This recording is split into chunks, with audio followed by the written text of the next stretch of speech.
దూరం నుంచి దగ్గర పర్లేదు.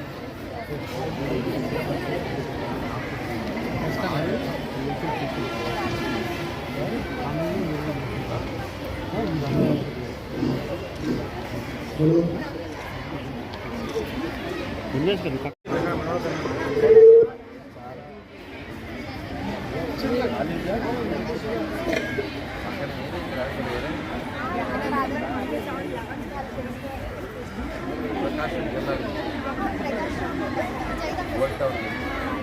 రోజు అక్కడి నుంచి వచ్చావా?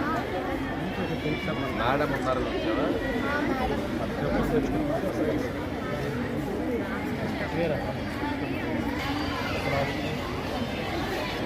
కార్పొరేట్ గారు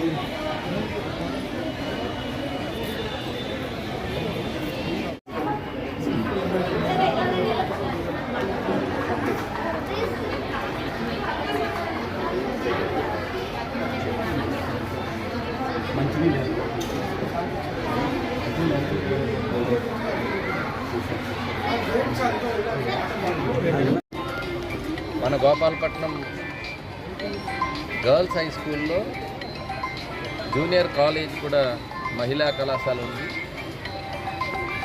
రాష్ట్ర వ్యాప్తంగా నారా లోకేష్ గారు ఈ మధ్యాహ్న భోజనాన్ని అప్గ్రేడ్ చేస్తూ అప్ టు జూనియర్ కాలేజ్ లెవెల్కి కూడా ఇవ్వాలనేటువంటి నిర్ణయం తీసుకోవడం, అది ఈ రోజు నుంచి విద్యా వ్యవస్థలో అనేక మార్పులు తీసుకురావాలనేటువంటిది మానవ వనరుల శాఖ మంత్రిగా, ముఖ్యంగా ఆయన కూడా స్టాన్ఫోర్డ్ యూనివర్సిటీ అత్యున్నతమైనటువంటి ప్రపంచంలో ఉండేటువంటి యూనివర్సిటీలో చదువుకుని వచ్చినటువంటి వ్యక్తిగా రాష్ట్రంలో ఉండే విద్యా వ్యవస్థలో అనేక మార్పులు తీసుకురావాలి. వాటికి సంబంధించి అనేక అధ్యయనాలు జరుగుతున్నాయి. ఒక పైలట్ ప్రాజెక్టుగా కూడా మంగళగిరిలో ఇటీవల ఏదైతే టెక్నాలజీ ప్రజెంట్ ఉండేటువంటి టెక్నాలజీని అన్వయించుకుంటూ ఆర్టిఫిషియల్ ఇంటెలిజెన్స్ రాబోయే రోజుల్లో శాసించేటువంటి ఒక వెపన్ అది. సో ప్రతి ఒక్కరూ కూడా డెఫినెట్గా దానిపైన ఆధారపడాలి. ఒకప్పుడు కంప్యూటర్లు లేవు, ఒకప్పుడు నేను చదువుకునే రోజుల్లో ఏ రకమైనటువంటివి కూడా ఈ భవనాలు కూడా ఉండేవి కాదు. చెట్ల కింద చదువుకునే వాళ్ళం, ఇన్ఫ్రాస్ట్రక్చర్ లేదు, టాయిలెట్లు ఉండేవి కాదు, ప్లే గ్రౌండ్స్ ఉండేవి కాదు. అక్కడి నుంచి మొదలుకొని మనం ఈరోజు 2 స్కూళ్ళు ఏర్పాటు చేసుకోవడమే కాకుండా మన గోపాలపట్నంలో ఇన్ఫ్రాస్ట్రక్చర్తో పాటు టీచింగ్ ఫెసిలిటీ కూడా ఈరోజు గవర్నమెంట్ స్కూల్లో ఉండేటువంటి ఉపాధ్యాయులు హైలీ క్వాలిఫికేషన్స్తో ఉండేటువంటి వాళ్ళు. సో అలాంటి సందర్భంలో ఇప్పుడు ఉండేటువంటి ఏదైతే ప్రైవేట్ స్కూల్ కానీ లేకపోతే గవర్నమెంట్ స్కూల్ కానీ తారతమ్యం లేకుండా అడ్మిషన్స్ అంటే ఫలానా పర్టికులర్ స్కూల్లో అడ్మిషన్స్ కష్టం చాలా ఉంటుంది, దానికి డిమాండ్ ఉంటుంది అనేటువంటి భావం ప్రభుత్వ స్కూల్లో వచ్చిన రోజు మాత్రమే. అలాంటి రోజు త్వరలోనే వస్తాయి ప్రభుత్వ స్కూళ్ళకి కానీ కాలేజీలకు కానీ. రానున్న రోజుల్లో ఆ డిమాండ్ పెరిగే విధంగా, అంటే ఆ క్వాలిటేటివ్ ఎడ్యుకేషన్ అనేటువంటిది మాటల్లో కాకుండా చేతల్లో చూపించాలని, ఉన్నటువంటి టెక్నాలజీని పూర్తిగా ఉపయోగించుకొని దేశంలోనే ఒక బెస్ట్ స్కూల్స్ ఇన్ ఆంధ్రప్రదేశ్లో ఉన్నాయని అనిపించుకునే విధంగా ఎడ్యుకేషన్ సిస్టమ్ని మార్చే విధంగా లోకేష్ గారు చర్యలు తీసుకుంటున్నారు. సో డెఫినెట్గా ఆ రోజులు రావాలని, విద్యా వ్యవస్థలో మార్పులు వస్తేనే రాబోయే రోజుల్లో అన్ని రంగాల్లో మనం ముందుకెళ్ళడానికి అవకాశం ఉంటుందని నమ్మినటువంటి. అందుకని బేసిక్ ఎడ్యుకేషన్ నుంచి గ్రాడ్యుయేషన్ కానీ పీజీ వరకు కూడా అందరికీ కూడా ఈ క్వాలిటేటివ్ ఎడ్యుకేషన్ మన స్టేట్ నుంచి మన కంట్రీలో ఉండేటువంటి ఎక్కువ మంది గ్రాడ్యుయేట్స్ ఉండడం వల్ల ఈరోజు ప్రపంచంలో అదే మెయిన్ ఎకానమీ అయ్యింది ఇప్పుడు.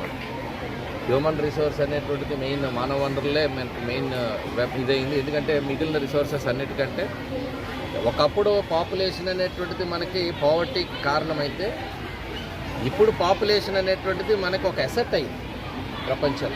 కాబట్టి వాళ్ళల్లో ఎక్కువ మందిని విద్యార్హతలు కలిగిన వాళ్ళని తయారు చేసుకోగలిగితే ఒక సంపన్న రాష్ట్రంగా దేశంగా మనది అవుతుంది. అప్పుడు ఆటోమేటిక్గా డెవలప్డ్ కంట్రీస్తో మన పోటీ విధంగా అన్ని రంగాల్లో ముందుకెళ్తాం. అందువలన వాటికి ఇప్పటి నుంచే ఒకవైపు చంద్రబాబు నాయుడు గారు 2047 అనేటువంటి ఒక విజన్ పెట్టుకోవడానికి కారణం కూడా అన్ని రంగాల్లో ముందుకు తీసుకెళ్ళాలి. అందులో ముఖ్యంగా మనము ఎడ్యుకేషన్ సిస్టమ్ను మారుస్తూ ఎడ్యుకేషన్కి హైయెస్ట్ ప్రయారిటీ ఇవ్వాలనేటువంటి విధంగా ఉన్నాం. అయితే ఇక్కడికి వచ్చేటప్పుడే మనకు ఒక ఇబ్బంది, గత ప్రభుత్వం చేసిన నిర్వాహకం వల్ల బాగా అప్పుల పాలయ్యి ఉన్నాం. ఆ అప్పుని మనం నెమ్మదిగా ఇప్పటికే కేంద్ర సహకారంతో కూడా అనేక రంగాలకి మనం కేటాయింపులు చేసుకొని మనం వెంటిలేటర్ పైన, ఎందుకంటే ఎన్నికలు అయ్యి ప్రభుత్వం ఏర్పాటు అయిన నాటికి మన ప్రభుత్వం వెంటిలేటర్ పైన ఉంది. వెంటిలేటర్ పై నుంచి ఇప్పుడిప్పుడే సొంతంగా ఆక్సిజన్ తీసుకుంటున్నాం. రానున్న రోజుల్లో డెఫినెట్గా పరుగులు పెట్టేటువంటి పరిస్థితి వస్తుంది. కాబట్టి ఆ రోజు వరకు మనం వేచి చూడాల్సింది.